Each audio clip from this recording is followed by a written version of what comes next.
大家好，我是 Alex。我们今天来到了深圳的 BIE 这个音乐场地，我们来采访一位来自柏林的女音乐人，叫 Gudrun Gut。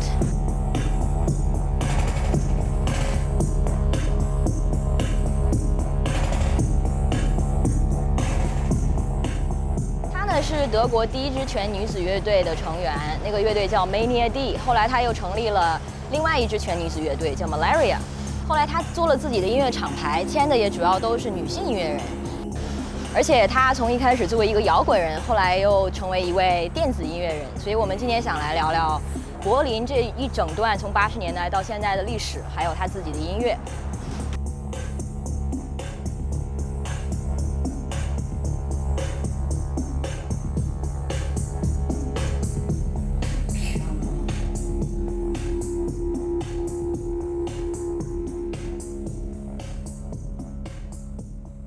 We'll start with when you arrived in Berlin. Yeah, because I come from the Netherlands, a small town in West Germany.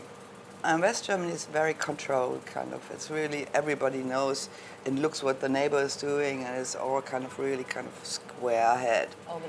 Organized, super clean, kind of. And then I came to Berlin with my gay friend. Then I had a half gay boyfriend. Bisexual? Kind of. Okay. I guess. But he was actually gay, but... Not for you. Not for me. And I think, but I was the only one. Right. Anyway, so he took me to Berlin because he had lots of gay friends in Berlin. And then first time I got out at Schlesisches Tor, it was fantastic smelling that kind of different air. It just smelled. It smelled like kebab and all this kind of stuff. And it was noisy, people on the street. I felt like freedom.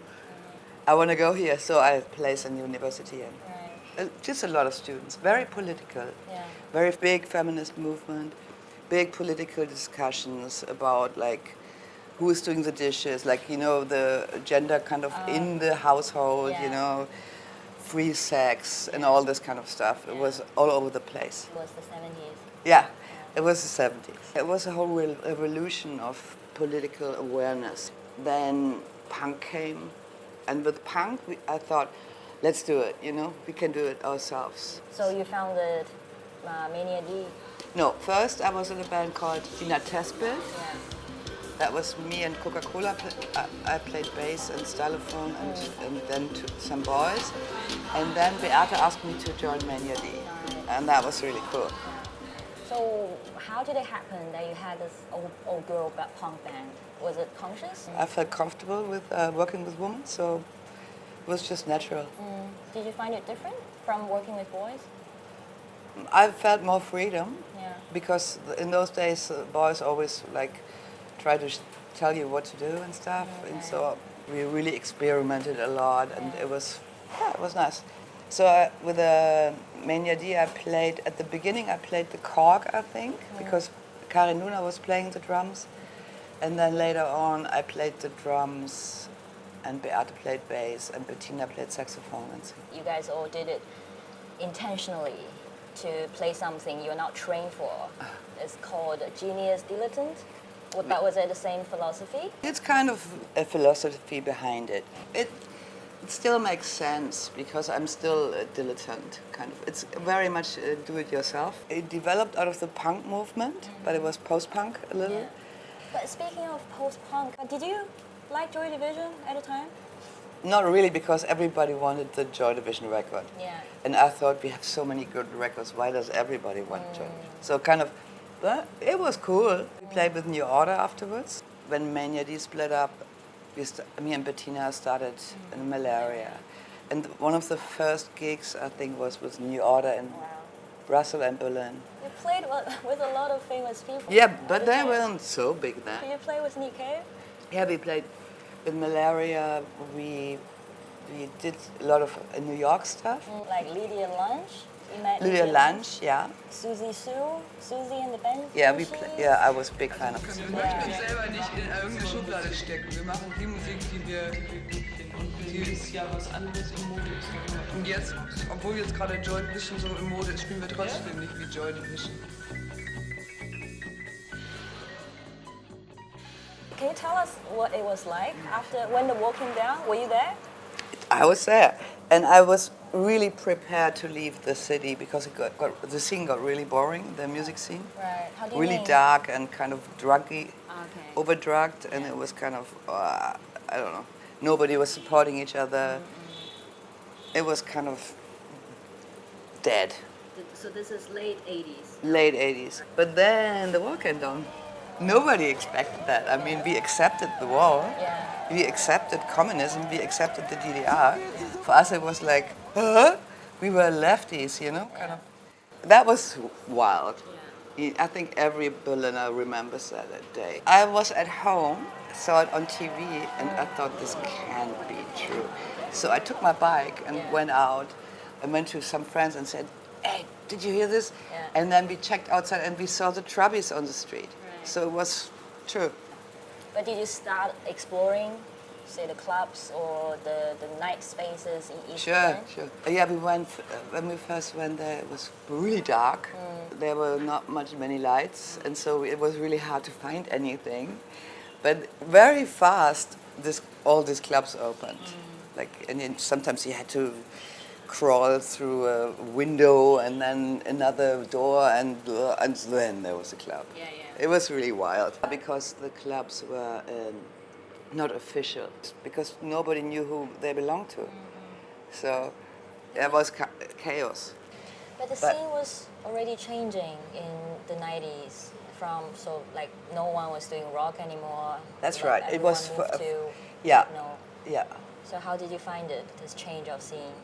When I was at the Tresor the first time, it reminded me very much of the beginning of the 80s because it was really raw and simple and wild, kind of, it was real underground.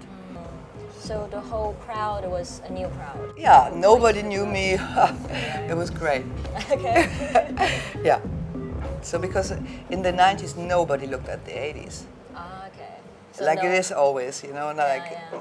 suddenly it's a new era and then the old era is Yeah. gone. Tresor was very moist, like damp. It really smelled like old, Yeah. like old factory kind of thing, and was really very. You had to go downstairs, and you had all these old Tresor boxes on the side, this kind of metal things. And we had actually a club inside the Tresor, the Ocean Club, for a couple of years, a small little tiny club where we did more underground, kind of more experimental things. So you founded the Ocean Club? Yeah, it's a club. Itself was just a number of friends. You know, it's really good to have a community. It was a collective of people, you know, like-minded. And so we could support each other and we could try stuff we wouldn't have tried without being in this collective. Okay. It really helps you to be different.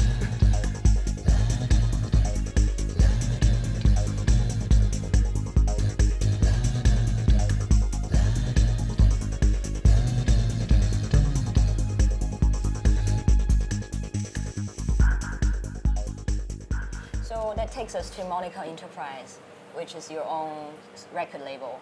Yeah, I founded it in 1997 because I wanted to release more artist-oriented music. The other labels who were there, they only did like stadium kind of hip-hop stuff. And then it continued, like I have now nearly 100 releases. And mostly female artists. Was that intentional to sign female artists? I think I'm just interested in female artists. It inspires me to hear other female musicians. Most of the other indie labels, they only sign male artists. I do the opposite.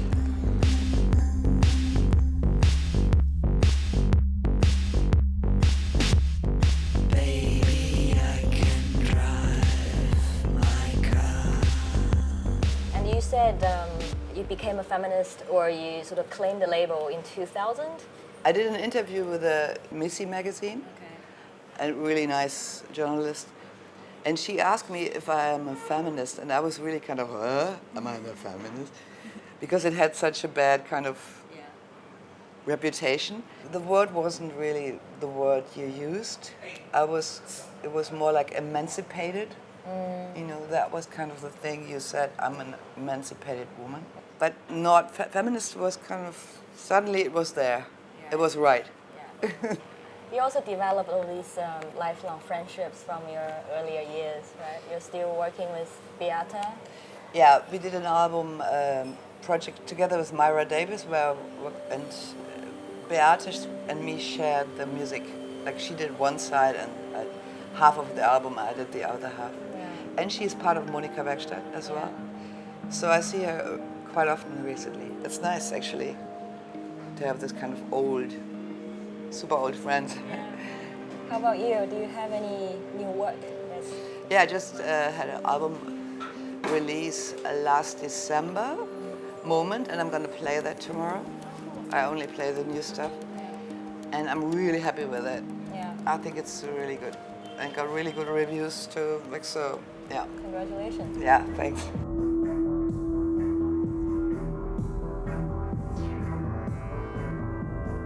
Why the M's from Mania D, Malaria, Matador to even Monika Enterprise? That's right, Monika's in them too. Do you have? I just No. it was one idea we had because it's in the hand. Yeah. The lifeline? Ah, yeah, the The lifeline. M, Oh, true. and it's music. Yeah.